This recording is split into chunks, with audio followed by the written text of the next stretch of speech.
On March 12, 2016, this is social lesson number 19, day 2, part 3. Welcome back, bridge friends, and here we go again with more on focus, awareness, the environmental factors, and yes, our countermeasures. So we're going to have about another dozen slides, and then we're going to go ahead and hit the table and spend a lot of time watching to see what we can do to have our best play using all these psychological factors. So all right, here we go. So first off, we have to have good communications with our partner. Yes, that is not only before the game, during the game, obviously very important, but also our post communications and our discussions. So what is that all about? Well, obviously we want to have partnership agreements. If we have a chance, even if it's a new pickup partner, we want to talk about hopefully the carding. After all, we card half the time, don't we? Our signals and our opening leads are 25% of the time. Pretty important. So many people talk about all the candy, all the conventions, and yes, we'd like to spend some time on that also, but unless we have a seasoned partner, go by the high priority things first. And if you do have a seasoned partner, well, be sure to think about what happens if you don't get a specific partnership agreement on something and it does come up. Are you going to play ASBAF? All strange bids are forcing. And also, what kind of general agreements? Do you play systems on in all situations or only in some situations? In a pass-out seat, if there's passed hands, what happens then?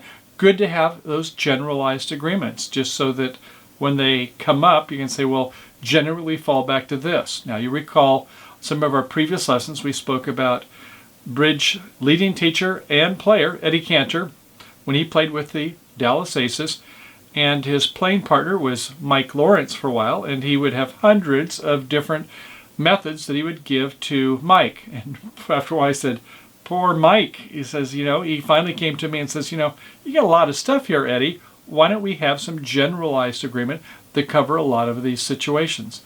And this is what we want to do with our partner. Yeah, if you have a regular partner, fine.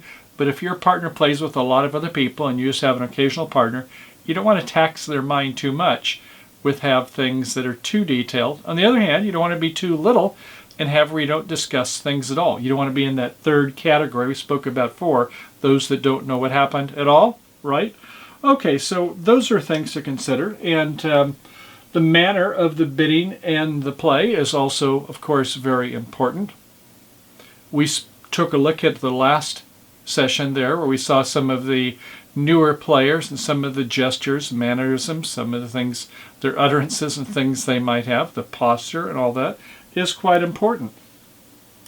We want to give partner clear information, but not to the opponents, right? Yeah, we don't want to give more information to the opponents than we do to our partner. So what that means is, let's say that we're doing a false card and the false card deceives our partner. We play the top of a sequence in third seat rather than the bottom of our sequence. Our partner thinks, well, oh, if a queen was played, my partner must not have the jack or the 10. We lead the highest of a sequence. Our partner knows that. But when we're in third seat, we play the bottom of sequences. Things like that. We don't want to deceive our partner. We want to, if anything, make it ambiguous to our opponents. And we want to give those opponents a chance to make some guesses. Now, if you strip, let's say they're playing a long suit in no trump, then maybe a minor suit, and you start playing a lot on a side suit until where you have no more spades. When they play a spades and you show out, guess what? They know to finesse your partner. So we have to use some judicious play when we're discarding, getting squeezed a little bit, to make sure that we don't needlessly give information to the opponents. Things of that nature. And of course, one of the things that really comes up a lot is we want to get the best result for our level of play. Not necessarily that you have to get the best in the world, but don't try to get the best possible result, as spoken by S.J. Simon, Why You Lose at Bridge. A good book. In fact, it says, chosen the #1 bridge book of all time by an overwhelming margin. Well, this was back in 1994 by the American Contract Bridge League. But yes, I think that's a very good point. We have to sometimes think about, well, if we can get a slam, but maybe we could get a grand slam, but it's not a sure deal, maybe a slam is good enough. If you're playing duplicate, nobody else even finds that slam. Why go for the grand slam? Yeah, it feels good, but you're not going to probably get in the New York Times anyway with your leading line of bids or plays. So just get the best result with you and your partner and be happy with that. Don't be too much of an overachiever. Okay, and also the speed of the bidding and the play. We saw that some with the people at the table. We were watching the other students, and we want to be a little bit careful by our line of play and our speed of which we do the bidding. Sometimes time is not on our side. So, what does that mean? Well, it means is that sometimes we get to the end of a round and duplicate, and there's not much time. We feel we better hurry because the opponents have gone slow. No, we don't want to do that. We want to take the time that's needed, because otherwise we're not at the table, are we? And that's such an important thing. So take the time that's needed based upon a line of play. If it's on trick 1 and you need 30 seconds or a minute to make your first play from the dummy, sometimes the pro might take 2, 3, or 4 minutes if it's really a critical item before seeing what their play is. And they can play quickly thereafter once they see what some of the critical things are that happens in the table. And lastly, the tells. Yeah, we all have tells, and we can sometimes make some false tells. I thought I was being clever by making false tells sometimes. I can remember one time I was playing, and it didn't occur to me until this moment, but here I've got my cards in my hand, and I have like a lot of the busy cards. That's right, the cards that the opponent is wondering where they are. And I don't want to make it look like I've got those kings and queens. So when it came time for me to play, I would kind of like look a little bit and kind of put the card down. Well, a good opponent will realize after a while that those are false tells. When he looks the other way like he's not interested, he is the one with those cards. So be careful. And I also see people do leads where they'll make a fast lead or a fast play as though they don't have the card. They're not interested. Got to be a little bit careful with that. It's not something that we want to do to give extra information, but better opponents will start to have these detect things. And for sure, when you have a singleton, you can't take 10, 15, or 20 seconds to play a singleton. In duplicate, that'll get director call, and we don't want that. So play in your normal tempo and cadence. But as we'll see a little bit later, you don't have to go faster than the opponents generally, but you want to be a little bit careful with that. We want to take a look at what our emotional outlook is. Now, that can be a good or a bad thing. We have to be careful with our demeanor, and of course our appearance helps also. Yes, the opponents are going to be looking at all these things and making some observations, and if we look like we're a little bit sleepy, yes, they might be wanting to kind of take advantage of what our demeanor is. Are you an assertive or a passive player? There is sometimes when it's better to be a little bit assertive. Now, I have one partner I can recall. He's a big man, about 275 pounds, and he would be over the table like this. He certainly got his fourth of the table and then some as he was getting ready for somebody else to play and watching. I don't think we want to be too overpowering, but we want to be aware that our table presence, how we're coming across to the opponents.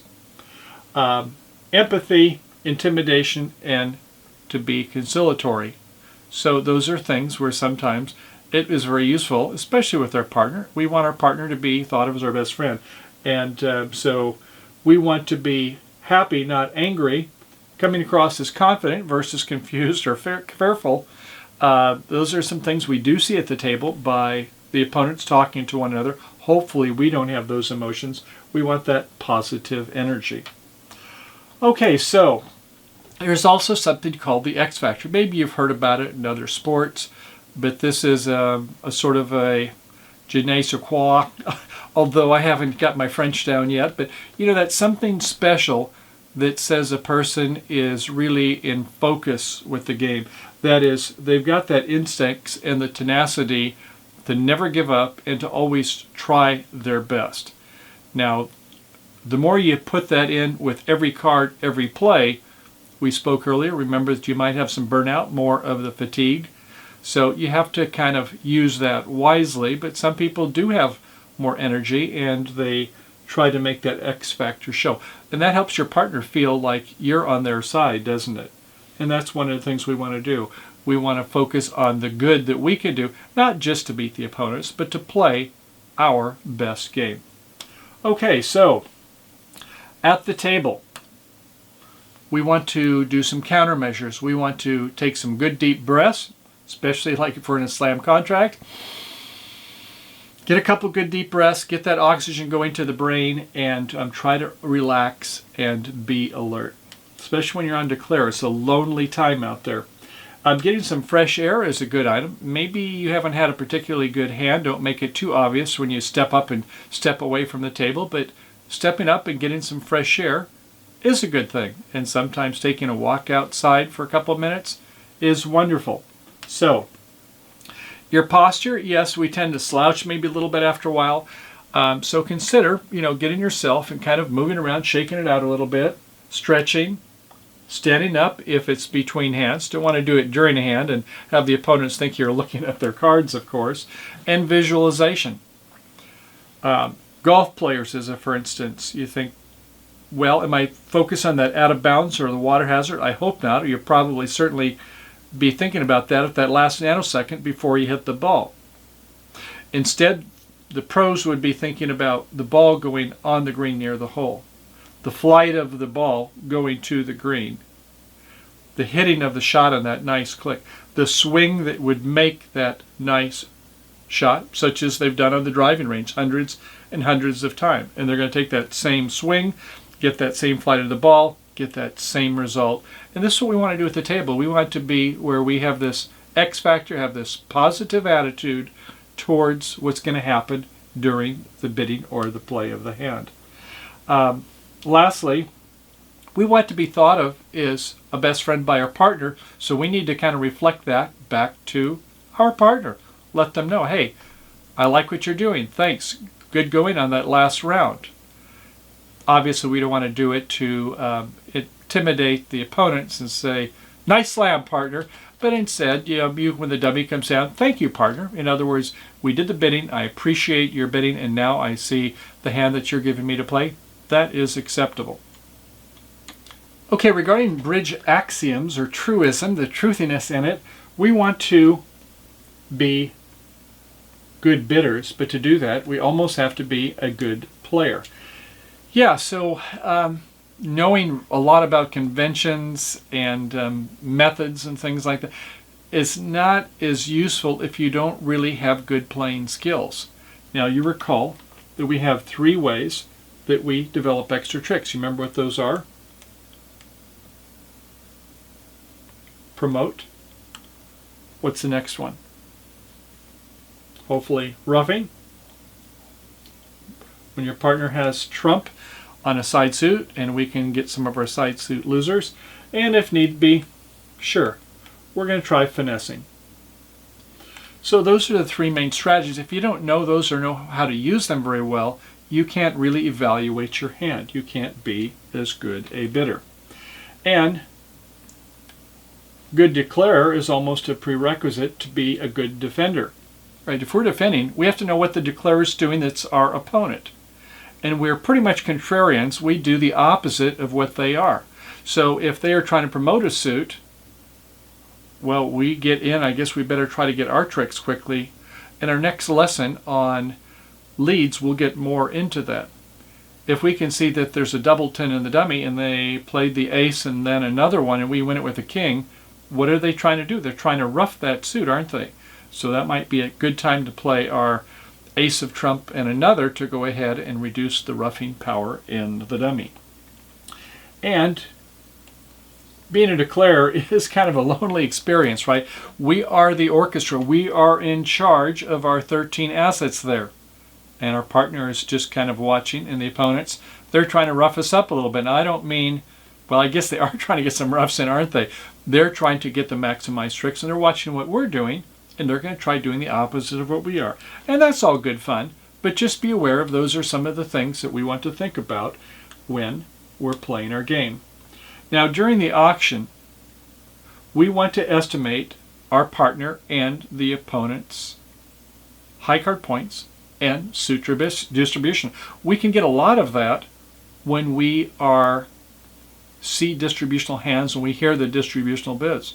Sometimes, though, the auction may just go something like this by the opponent. 1 no trump, 2 club, 2 diamonds, 2 no trump, think, 3 no trump, 15 to 17, partner, 4 card major, 2 diamonds, I have no 4 card major, 2 no trump, I have 8 to 9 points. I think I've got 15 points here, not going to do it. If it was 16 or 17, I'd do it. With a 17, 16, I must have 16. Okay, good things to think about that come up at the table. A lot of those kind of situations do happen, and it's something we want to be aware of. Okay, as we progress, we are able to make more inferences so that we can assess and forecast what to do next.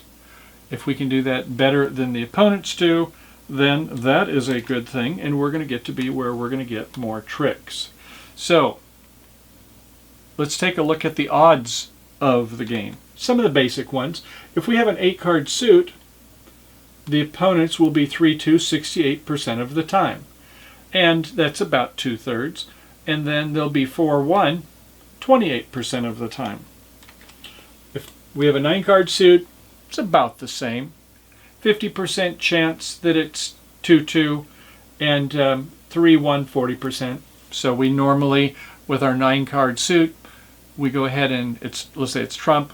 We play our ace and the king. We don't take the finesse. The old cliche is 9 never take a finesse, 8 ever. 8 always take the finesses if you need to take one. 7-card suit. Well, like all situations here, they break unevenly, so it's 4-2 most of the time. 3-3, as we spoke about, 1 and 3, 36%. 6 cards in a suit, 4-3, 62% of the time. When does this come up? Well, oftentimes you're going for a slam, and you need to promote the dummy. And so if you have a 6-card suit, then maybe they're going to fall 4-3, like I say, this percentage of the time, more than half. And 5-2, about 1 and 3 times.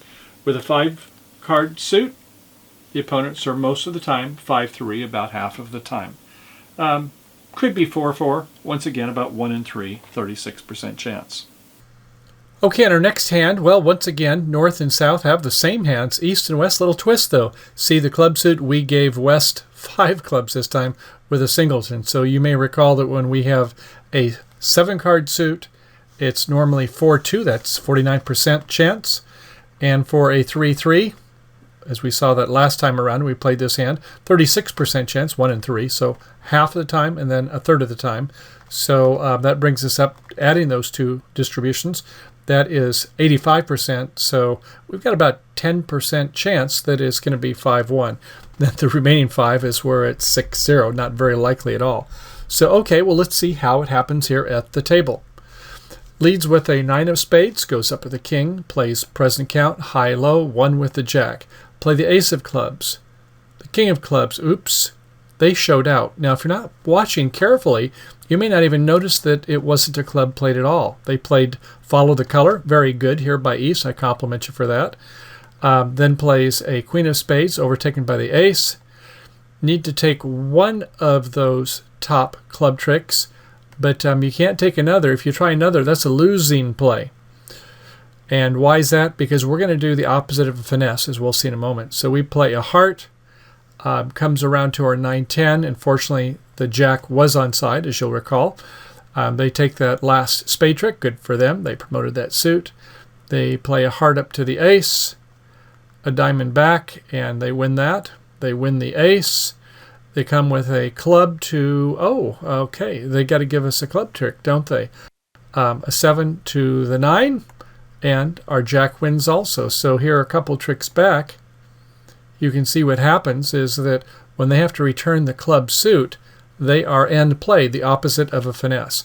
So that's the way you make this contract, and so making the 7 tricks. But that wasn't quite what happened at the table, because the auction, when we take a look at our students, they did something a little bit different. It was a pass here. This is hand number 2, and East would be the dealer on hand number 2. And then it was 1 no trump, a pass, and a pass. And the person in the pass-out seat said, I'm going to borrow a proverbial king from my partner. Imagine that there's a king over here somewhere. I'm going to take 3 points away, and I'm going to open with this shapely hand, opposite one no trump with a 5, 4, 3, 1.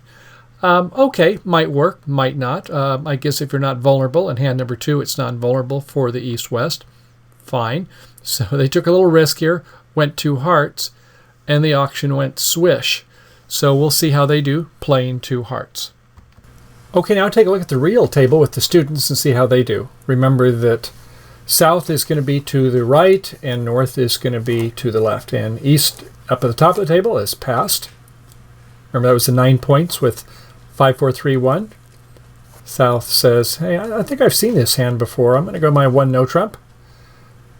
Smooth pass and tempo by the bottom of the table on west. North is, what the devil's going on here?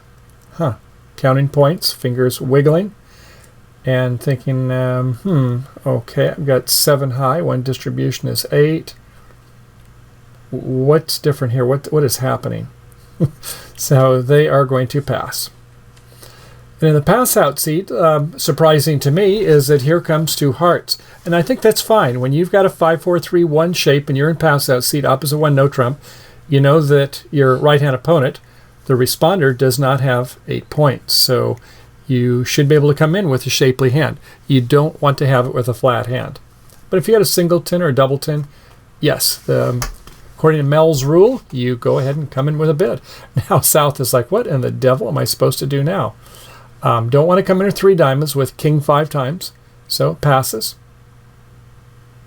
Now we're taking a look at the south over in west, and don't punish your partner. Don't make another bid. Your partner was a passed hand, and the auction pass out. So how about that?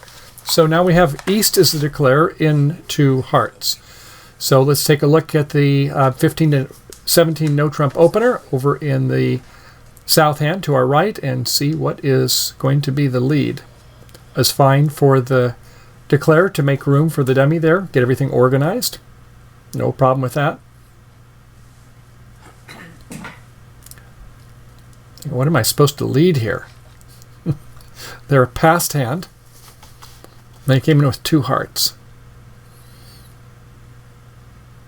They turn their card down. Nope. They put it back in. Oops, don't want to do that. You don't want to detach a card and put it back in that says you've got some problems and I have choices.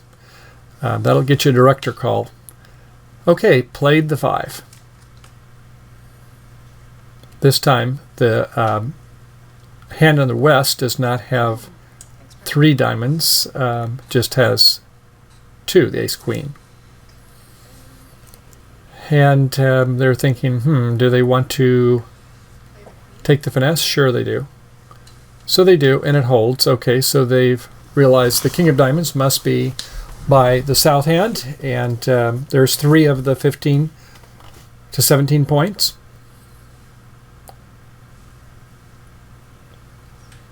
They're taking some extra time, and that's fine. When you're a declarer, don't feel like after trick 1 you have to start playing immediately. Trick 1 is very important. They do then call for a trump.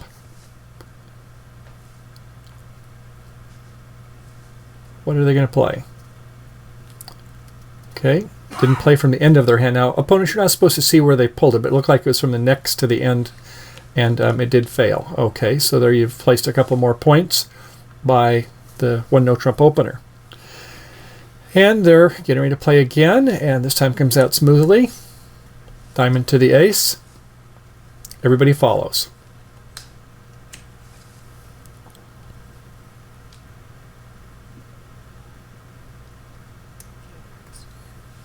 Coming back with another heart. Playing low. Okay, that's good. Okay, so that's 8 of them. And so you're hoping they're 3-3, but they're most likely 4-2. Remember, that's almost half the time. So what are you going to play off of the dummy? Okay, looks like it's going to be one of those 5 clubs. And won by the jack, but then the ace wins it and makes North guy. What happened there? Hopefully they know that it's not going to be a long suit. Well, you see that there's 5 in the dummy. You've got 5 over in the hand to the left there in the north, so they should realize that the 15 to 17 point opener took that one. Now, if you played the ace, it must mean you have the king, so no surprise there. So I think I would have been better to play a king rather than ace in that situation. Here comes the next. Follow, follow, and as expected, a ruff. Okay. At least it was expected by North, since they had 5-5 and everybody played one round. If the last one played, then they have to show out. And so in the lead of the Jack of Diamonds, South goes up with the king, calls from a club from the dummy, and a pitch. Okay, she's got a good count on the diamond suit now, and the South hand, 15 to 17 no trump opener, is assessing where they want to come back. Can't play clubs, obviously, none of those. Plays a spade.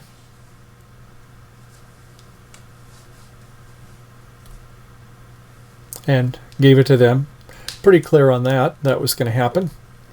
Okay, declare. You've got 1, 2, 3, 4, 5 tricks. You need 3 more.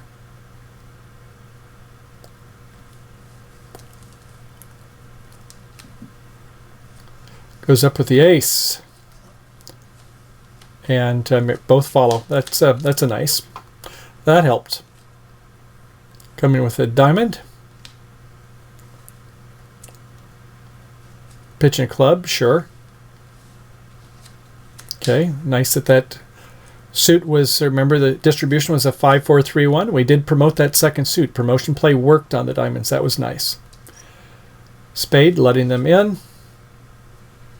And this time they take it on the other side with the ace. Come back with a club and roughed in. South is like, what should I be keeping? They give up the diamond. And how about that? Declare with only 9 high card points, a very shapely one at that though, brings in 8 tricks with a 2-heart contract with the help of partner. On our virtual table, we'll go through this fairly quickly. South with a 5-4-3-1, 11 high card points, should open 1 spade. At the actual table, we'll see they passed. Okay, 1 spade for us. Over to the west with a 5-4-2-2 and nice hearts. They'll go in with 2 hearts. Over to north, not the easiest bid in bridge, but I don't think you want to do a negative double to show you have 4-4 in the minors with these crummy values. Just bid 2 no trump. You've got 10 points and a king-queen third behind the 2-heart bidder. At any rate, it's a 3-heart bid over by the east. Play the law of total tricks. Your partner's got 5 or more and can come at the 2 level, 5 and dime, right? That means 5 or more in long. And it's got certainly 12 points or more. So, yeah, just go to 3 hearts. Just do it, especially with ace, jack, third of diamonds. That kind of shuts out South. They just had a minimum in the first place. And then it would be an interesting question what would happen over here by the north hand if they would do a double or not. But let's say they didn't, and the opening lead would be, I'd say it should be a 6 of diamonds, top of nothing. But they lead a 2. I don't like leading away from jack thirds or jack fourths, unless my partner bid the suit. Anyway, fortunately they did have the king. That means they playing that. They must have the ace because nobody else won that. And then they come back with the ace, drops the queen. Okay, might as well get a rough in then, deplete one of their trump, 8 of clubs, and it's roughed by the 7 of hearts. Everybody else follows, and so it looks like partner has that last club, which would be the winning jack if you can get to it. Okay, so they play the ace of hearts. Everybody follows, plays a diamond. Now you may think it should be a king of diamonds and a low diamond, but as we'll see, if you don't have this line of play, you're going to go down 2. All right, so it's to the ace. So East comes back with a 9 of spades, 10 jack versus the king, and then goes up to the ace with the north hand. Why the jack? Well, because South opened 1 spade, so we're hoping they have the queen. If South had opened, then you would hope that they would have that queen. Okay, so 1 with the ace. They come back with the king of hearts, thinking, hey, let's get 2 for 1. Play the queen, get another 2 for 1. Nice line of play here by the defender up in the north. Come back with a jack of clubs and get that last trump out. Okay, and you played a high heart before. You were going to make sure you had an entry to that other hand. as we'll see now. Okay, so there's no more trump except for the one in the dummy. All right. So now you can play that king of spades, and you can go and play another spade and ruff it, and you can see what's going to happen here. Play a diamond back, and you've promoted that last spade. How about that? So you went down one, and too bad you didn't make it. Let's take a look at this from another way. Let's say that there was no bid by South. It was one heart. Let's just say it was a pass here, 2 hearts. Now we can use the losing trick count. Remember us speaking about that before. And you might be tempted to say, well, I've only got one loser here, a repeated finesse. Make that a count of 1 finesse you need. You lose 2 clubs. You can finesse the diamond. That's 2 finesses. And you only take a look at the top 3. But that's more finesses needed there. What do you think? You get 3 or 4 from your partner? No. So although you think you maybe only have 1, 2, 3, 4, 5, 6 losers, not if you got to get your partner's hand that many times. And if they go 2 hearts, you may have 2 cover cards, but that is it. So that's why you shouldn't have really gone 2, 3 hearts. Anyway, okay, let's go to the table. Well, okay, here we are at the table, and let's see how our students do. South is the dealer. That is the one, sure enough, that is at the bottom of the table this time. Well, that's nice. Non-vulnerable. They're thinking about opening. No, they pass, even though they have 11 high card points and a singleton. Okay, I don't know if the opponent saw him flitch a little bit, but let's see what happens. Should be a 1 heart bid now. Easy sailing with that 5-4-2-2. And yes, here it comes. 1 heart it is. Over for the north. Well, with your 10 points, king, queen, 3rd of hearts, you're just going to pass. Over now to the east. You have 5 high card points, ace, jack 3 times in diamonds, but 4 hearts. So that should count for 2 cover cards. And yes, bids 2 hearts. And now South comes in with 2 spades belatedly. Well, you had a singleton, but no, you should have started with 1 spade earlier. Even though you're not vulnerable versus vulnerable, get your bid in first. Your partner might have had spades. You don't know. And he goes 3 hearts. Now he's thinking I've got 6 losers, but remember, that would require about 3 or 4 finesses. So that's kind of a little trap situation that we had set up for poor old West. And now North is thinking, well, if the partner would have opened earlier, I think they would have given a penalty double. Well, you might double them into game. It depends on what type of a defender you are, if you can set them or not. So it turns out 3 hearts all passed out. And we saw at our virtual table where that can go down 1, probably 2 by a lot of people who don't do the unblock and the promotion of the spade suit. Okay, so here comes, oops, an ace of spades. Now, even though your partner bid spades, you've got an ace doubleton, this could be a problem, and you're going to give away a trick here. I know you think you're going to like get a ruff, but you got king, queen, 3rd of hearts. You've already got the king, queen, 3rd behind the ace, so you're not going to get an extra trick this way. So that's going to cost a trick. Okay, an ace, and he plays low. But over in the north, they're saying, well, I've already struck the mold, and I'm going to play another one anyway. So ace and a little to the queen, to the king, and their jack over in the west is now promoted. That's not good. And let's see, they're thinking they're going to come up with a pretty good play over here, I do believe. They're going to play a jack of hearts. Now, North, are you going to go up with the king or the queen, or are you going to play low? Tough choice you've got. You might think, well, I'll play the king or queen. What if it collides with my partner's singleton ace of hearts? Remember, there's 4 hearts over in the other hand. They go low. And a singleton is played from the other hand. And over to West, now plays the ace, drops the queen. And now North is saying, oh my gosh, I should have... When the jack was played, I should have played the queen. So nice play over by the West. We compliment them, and hopefully, North, you'll know to do that to your opponents next time. So by playing the ace of hearts and ducking that jack of hearts, you've given up 2 tricks. So that one's yours, yes. And now there needs to be a discard. And he's wondering, what shall I discard? He plays a spade. Okay, and little consternation by the north hand. There they go. Back with a club. Low club, second hand low. Goes up with the king from ace king third. Okay. Plays the ace. Queen falls by the declare. She plays low. Not sure where he wants to play now. He goes with the 8 of diamonds. That's ace jack third in the dummy. That's not particularly helpful, but you're going to finesse your partner. No, they don't want to do it. They say you can have it with a jack. All right. All right, so South potentially gave away a trick by not coming back in a club. Since the queen fell, then that meant North had to have the jack. At any rate, here comes the ace of diamonds. And since you only had King Doubleton, what's this all about? No, yeah, I think you want to play a low diamond to your king. But, oh well, so you're still on the dummy with the ace. But watch what happens here. He plays from the other hand anyway. 8 of spades. I guess they accept, but I'm not really sure what's going on here. The opponent, you shouldn't. You should wait and see if either want to say no. So, okay, that trick is been roughed. And here comes the diamond. Back to your hand. You're going to rough back in your hand for the declare. And where are we at now? Playing that heart. And people are pitching. He gets rid of the 10 of spades. And the jack of spades is now been promoted.